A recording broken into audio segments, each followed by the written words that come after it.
Hi, guys. All right. So this is the set of chapters for June 4th, and it is pages 72 through 84. And this starts out with Grandmere's story. That's the chapter. I was a very popular girl when I was young, Julian, said Grandmere. I had many friends. I had pretty clothes. As you can see, I have always liked pretty clothes. She waved her hands down her sides to make sure I noticed her dress. She smiled. I was a frivolous girl, she continued, spoiled. When the Germans came to France, I hardly took any notice. I knew that some Jewish families in my village were moving away, but my family was so cosmopolitan. My parents were intellectuals, atheists. We didn't even go to a synagogue. She paused here and asked me to bring her a wine glass, which I did. She served herself a full glass, and as she always did, offered me some too. And as I always did, I said, "Non, merci." Like I said, Mom would go ballistic if she knew the stuff Grandmere did sometimes. There was a boy in my school called, well, they called him Torto, she continued. He was, how do you say the word, crippled? Is that how you say it? I don't think people use that word anymore, Grandmere. It's not exactly politically correct, if you know what I mean. She flicked her hand at me. Americans are always coming up with new words we can't say anymore. Alors, well, Torto's legs were deformed from the polio. He needed two canes to walk with, and his back was all twisted. I think that's why he was called Torto. Crab. He walked sideways like a crab. I know it sounds very harsh. Children were meaner in those days. I thought about how I called August the freak behind his back, but at least I never called him that to his face. Grandmere continued talking. I have to admit, at first, I wasn't into her telling me one of her long stories, but I was getting into this one. Tortu was a little thing, a skinny thing. None of us ever talked to him because he made us uncomfortable. He was so different. I never even looked at him. I was afraid of him, afraid to look at him, to talk to him, afraid he would accidentally touch me. It was easier to pretend he didn't exist. She took a long sip of her wine. One morning, a man came running into our school. I knew him. Everyone did. He was a Maquis, a partisan. Do you know what that is? He was against the Germans. He rushed into the school and told the teachers that the Germans were coming to take all the Jewish children away. What? What is this? I could not believe what I was hearing. The teachers in the school went around to all the classes and gathered the Jewish children together. We were told to follow the Maquis into the woods. We were going to hide. Hurry, hurry, hurry. I think there were maybe 10 of us in all. Hurry, hurry, hurry, escape. Grandmere looked at me to make sure I was listening, which of course I was. It was snowing that morning and very cold, and all I could think of was, if I go into the woods, I will ruin my shoes. I was wearing these beautiful new red shoes that Papa had brought me. You see, as I said before, I was a frivolous girl, perhaps even a little stupid. But this is what I was thinking. I did not even stop to think, well, where is Maman and Papa? If the Germans were coming for the Jewish children, had they come for the parents already? This did not occur to me. All I could think about were my beautiful shoes. So instead of following the Maquis into the woods, I snuck away from the group and went to hide inside the bell tower of the school. There was a tiny room up there, full of crates and books, and there I hid. I remember thinking I would go home in the afternoon after the Germans came and tell Maman and Papa all about it. This is how stupid I was, Julian. I nodded. I couldn't believe I had never heard this story before. And then the Germans came, she said. There was a narrow window in the tower, and I could see them perfectly. I watched them run into the woods after the children. It did not take them very long to find them. They all came back together, the Germans, the children, the Maquis soldier. Grandmere paused and blinked a few times, and then she took a deep breath. They shot the Maquis in front of all the children, she said quietly. He fell so softly, Julian, in the snow. The children cried. They cried as they were led away in a line. One of the teachers, Mademoiselle Petitjean, went with them, even though she was not Jewish. She said she would not leave her children. No one ever saw her again, poor thing. By now, Julian, I had awakened from my stupidity. I was not thinking of my red shoes anymore. I was thinking of my friends who had been taken away. I was thinking of my parents. I was waiting until it was nighttime so I could go home to them. But not all the Germans had left. Some had stayed behind along with the French police. They were searching the school, and then I realized they were looking for me. Yes, for me, and for the one or two other Jewish children who had not gone into the woods. I realized then that my friend Rachel had not been among the Jewish children who were marched away, nor Jakob, a boy from another village who all the girls wanted to marry because he was so handsome. Where were they? They must have been hiding, just like I was. Then I heard creaking, Julian, up the stairs. I heard footsteps up the stairs coming closer to me. I was so scared. I tried to make myself as small as possible behind the crate and hid my head beneath a blanket. Here Grandmere covered her head with her arms as if to show me how she was hiding. And then I heard someone whisper my name. She said, it was not a man's voice. It was a child's voice. Sarah, the voice whispered again. I peeked up from the blanket. Torto, I answered, astonished. I was so surprised because in all the years I had known him, I don't think I had ever said a word to him, nor him to me, and yet there he was calling my name. They will find you here, he said. Follow me. And I did follow him, for by now I was terrified. He led me down a hallway into the chapel of the school, which I had never really been to before. We went to the back of the chapel where there was a crypt. All this was new to me, Julian, and we crawled through the crypt so the Germans would not see us through the windows because they were looking for us still.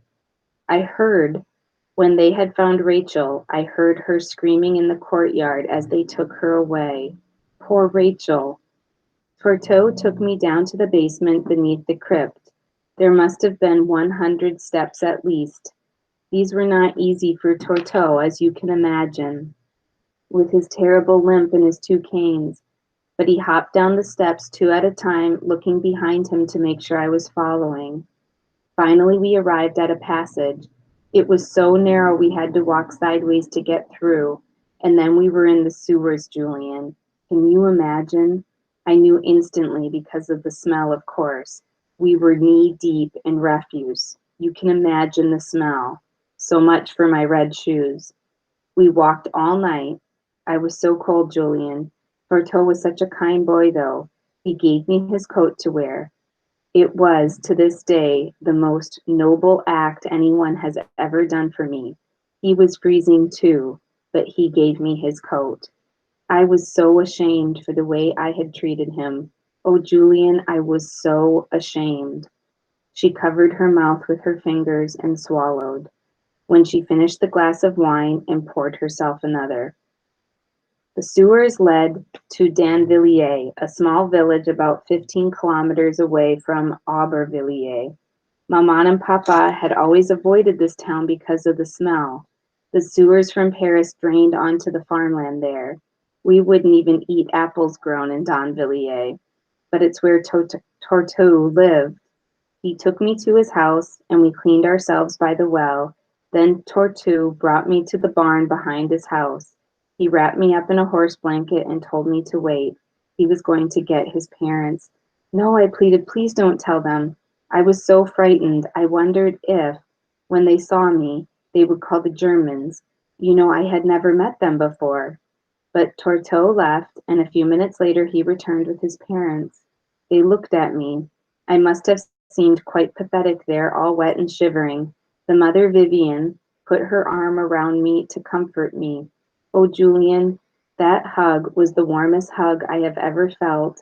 I cried so hard in this woman's arms because I knew then, I knew I would never cry in my own maman's arms again. I just knew it in my heart, Julian, and I was right. They had taken maman that same day, along with all the other Jews in the city. My father, who had been at work, had been warned that the Germans were coming and managed to escape. He was smuggled to Switzerland, but it was too late for Maman. She was deported that day to Auschwitz. I never saw her again, my beautiful Maman. She took a deep breath here and shook her head. This is the next chapter, Torto. Grandmere was silent for a few seconds. She was looking into the air like she could see it all happening again right in front of her. Now I understood why she'd never talked about this before. It was too hard for her. Torto's family hid me for 2 years in that barn, she continued slowly, even though it was so dangerous for them. We were literally surrounded by Germans, and the French police had a large headquarters in Danvillier. But every day I thanked my maker for the barn that was my home and the food that Torto managed to bring me, even when there was hardly any food to go around. People were starving in those days, Julian, and yet they fed me. It was a kindness that I will never forget. It is always brave to be kind, but in those days, such kindnesses could cost you your life. Grandmere started to get teary-eyed at this point. She took my hand. The last time I saw Torto was 2 months before the liberation. He had brought me some soup. It wasn't even soup. It was water with a little bit of bread and onions in it. We had both lost so much weight. I was in rags. So much for my pretty clothes. Even so, we managed to laugh, Torto and I. We laughed about things that happened in our school, even though I could not go there anymore, of course. Torto still went every day. At night, he would tell me everything he had learned so that I would stay smart. He would tell me about all my old friends, too, and how they were doing. They all still ignored him, of course, and he never revealed to any of them that I was still alive. No one could know. No one could be trusted. But Torto was an excellent narrator, and he made me laugh a lot. He could do wonderful imitations, and he even had funny nicknames for all my friends. Imagine that, Torto making fun of them. I had no idea you were so mischievous, I told him. All those years you were probably laughing at me behind my back, too. Laughing at you, he said, never. I had a crush on you. I never laughed at you. Besides, I only laughed at the kids who made fun of me. You never made fun of me. You simply ignored me. I called you Torto. And so, everyone called me that. I really don't mind.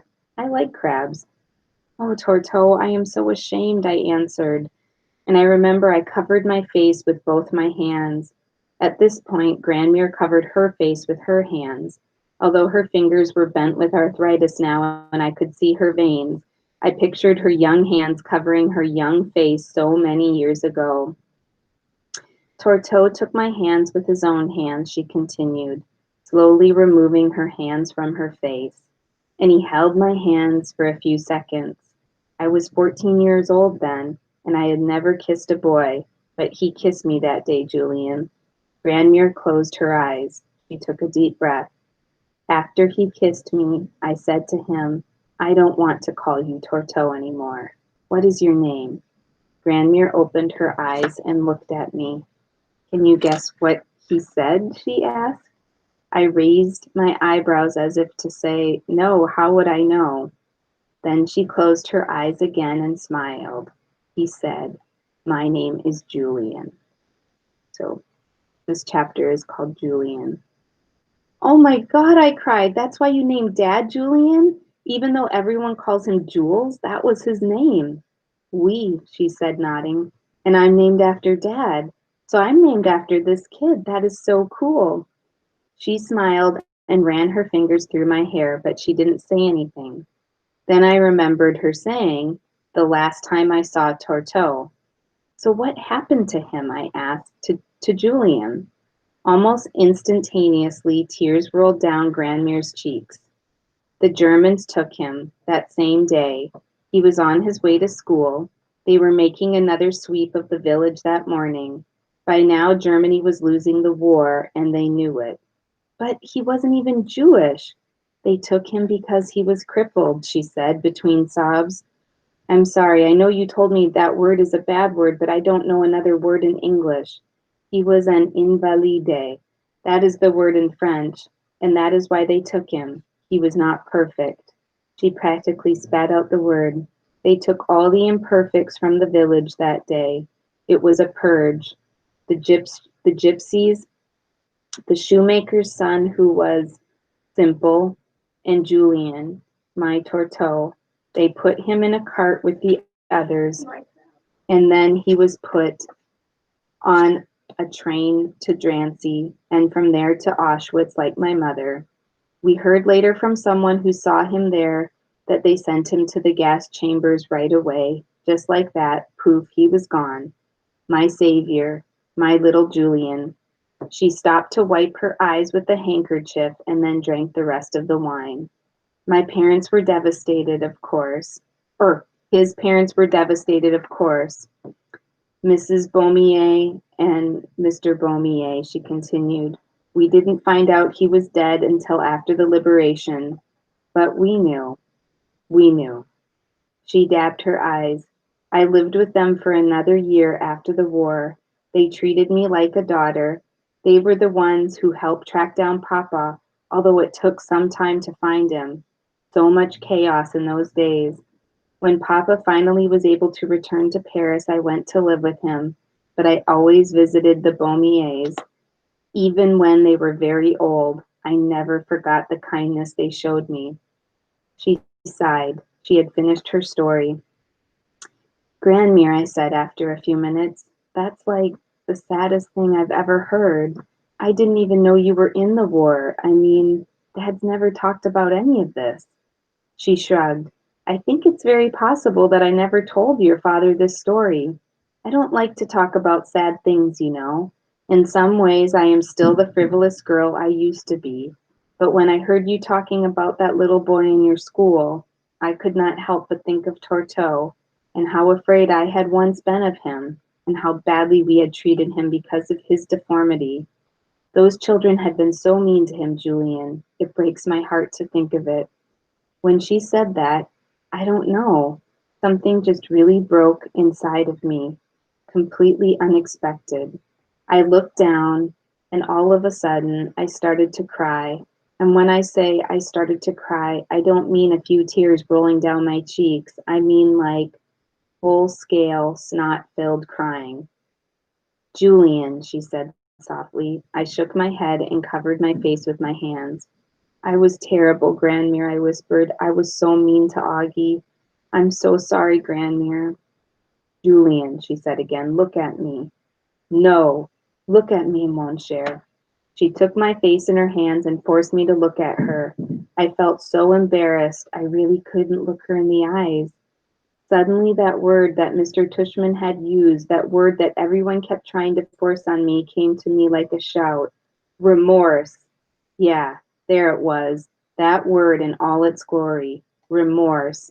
I was shaking with remorse. I was crying with remorse. Julian, said Grandmere, we all make mistakes, mon cher. No, you don't understand.